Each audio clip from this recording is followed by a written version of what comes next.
Well, good morning to you, and we're up here at the forge today. We've got to anneal a bunch of angle brackets so they can be drilled. They're made out of bed frame, and bed frame is a lot of times made out of, believe it or not, recycled railroad rail. It appears to be 1080 steel from everything I can read online. And it is very hard.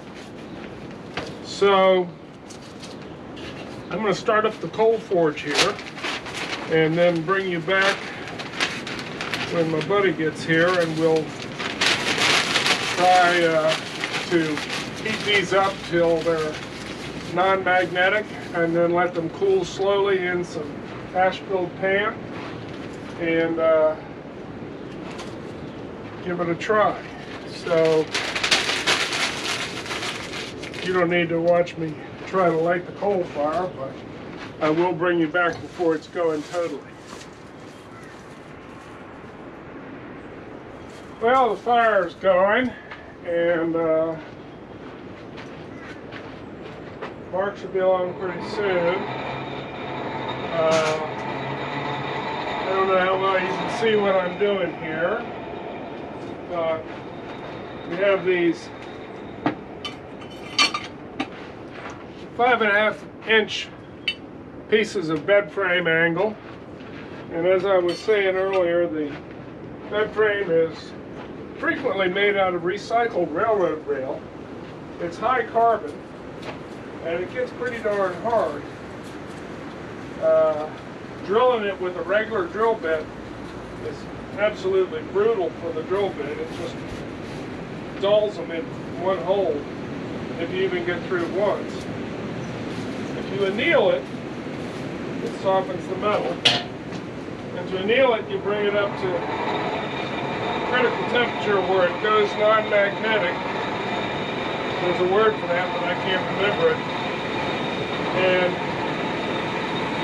basically it's a bright orange color, almost to a yellow, this metal, and then allow it to cool slowly. So we'll do some here in the coal fire, and so we got 24 to do right now. That's enough for 12 brackets, and I'll run by the barn and show you how we're using them. We're using them to put our nailers in between our beams and stuff, and so they're free. They just take labor. It's kind of how most of our stuff is. Low cost, more work, but kind of makes it fun to say, well, we did all of this with a minimal budget.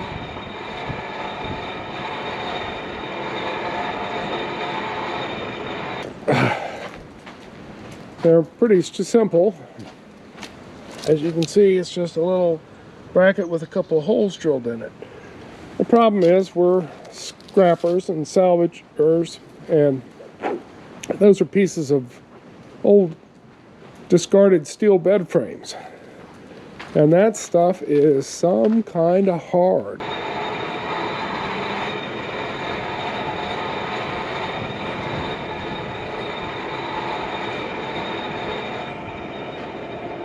I'm going to bring the camera around the other side here and see if you get a little better view. So let's see how this looks.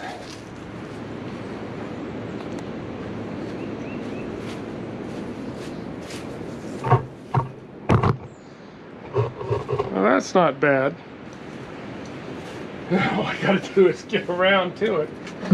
Oh my. The forge is a buffalo forge from the 1920s. And, ouch.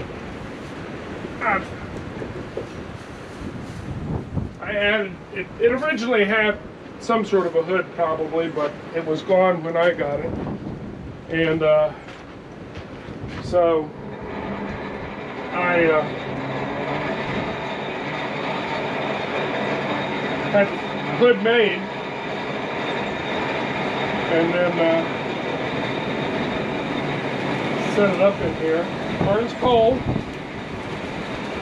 A pretty good supply of smithing coal, which you want actually soft coal for that, not what I think they call anthracite hard coal. Alright, so as you can see, the magnet does not stick. So we'll set that one in the bucket. Here's Mark. So I want to get some ashes to put in the bucket and let things cool slower. That'll add as an insulator. Did you bring the ashes? Yeah. I'll bring them over here and put about 6 inches in this bucket. And we'll. So what did you say before I could hear you? Did you bring the ashes? Oh, before that. I'm talking to you two. Ah. I probably said you arrived.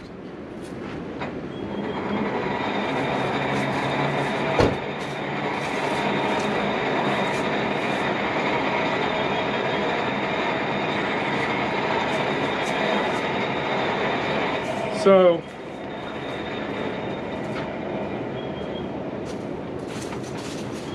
there, let's put this can outside.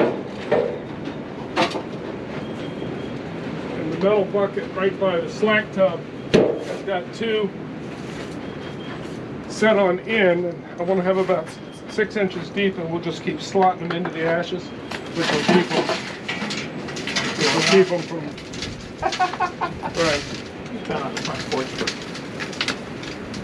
days. And as I dumped it in. You saw something hot? Yeah. Just a little more in the back there. Okay. Now let's put it back in the same orientation, because there's 2 right in there, and we'll just keep slotting them in and go across.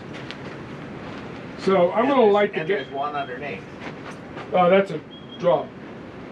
Short. Okay. I'm going to light the gas forge and let you heat them in there. And that way we'll get done a little sooner when he pours a gob of them.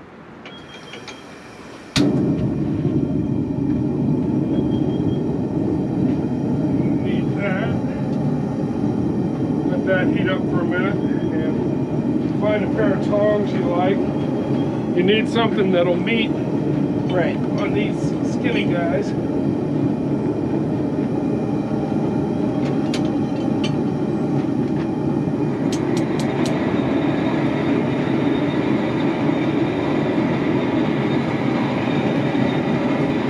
Oriented. Those are bolt tongs. Bolt tongs? Right, because the head of the bolt could be in this circle, and then you grasp the round or the whatever in the jaw. And the offset?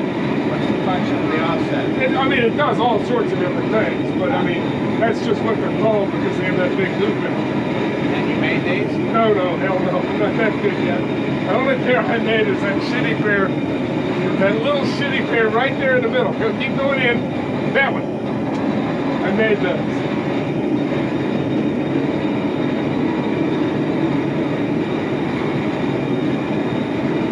Now I've adjusted some of them.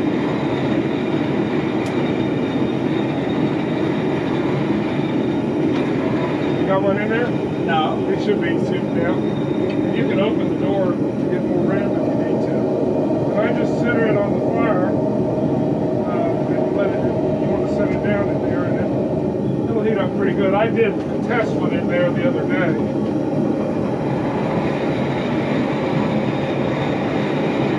I'll show you what color it's going to be, and then if you want to double check that it's non-magnetic, I have the probe here, the magnet. It becomes non-magnetic when it's the right red? Yep. there's a name for it that I don't remember, but it basically means it's reached that critical temperature where it's rearranging itself. So, I found out what bed frames are mostly made out of. The biggest company that makes them recycles railroad wood. It's high carbon steel. I can't remember if it's 1040 or 1080, but and then during their manufacturing process, because they recycle railroad rail and roll out the bed frames, evidently it just comes out pretty hard. Maybe they quench it, I don't know. But, whoa. May have burned this one up, let's see. I was looking at the reflection on the toolbox at the other end of the road. Yeah, see it's sparkling? That's bad. Burnt that one right up. Ah. But the color is not bad. And you can see at this temperature, it don't stick. So, yep, I should have paid more attention. Well, this will help hold heat in the pan anyhow. So that, how's that look? Well, still magnetic there.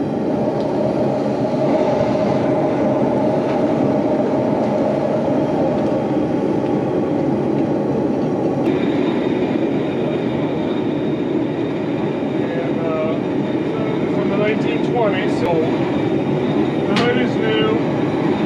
I had that made to the dimensions of this. Originally, it would have had a slack tub hanging on the end of it, but that was gone, and I've just got a bucket on the floor for my slack tub. That's just a bucket of water to quench things or put fires out.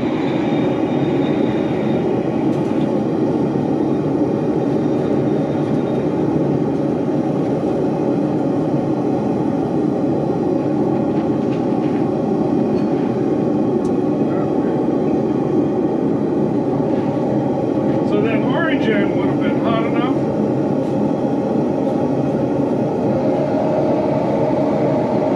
The other end was still.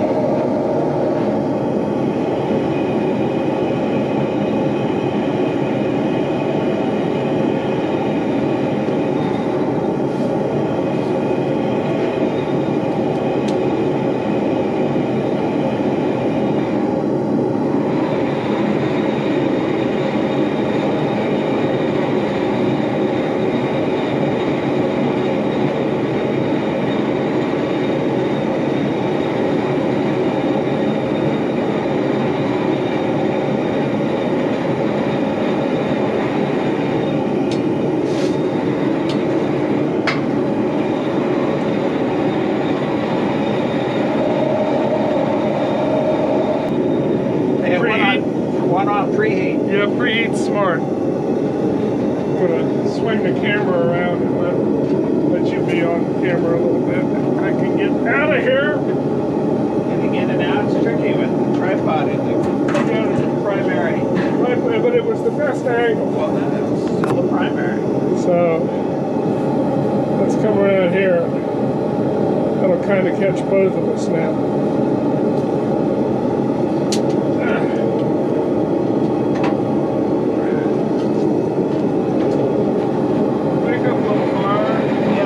I can cook one, preheat one, and stay warm all at the same time. Basically, the impurities in the coal just turn into this sort of slag-like rock stuff. It doesn't burn. You know, I get those in the fireplace and even more so in the pot belly. Right. But isn't that mostly like baked on mud and stuff? They have all the characteristics of clinkers. Yeah.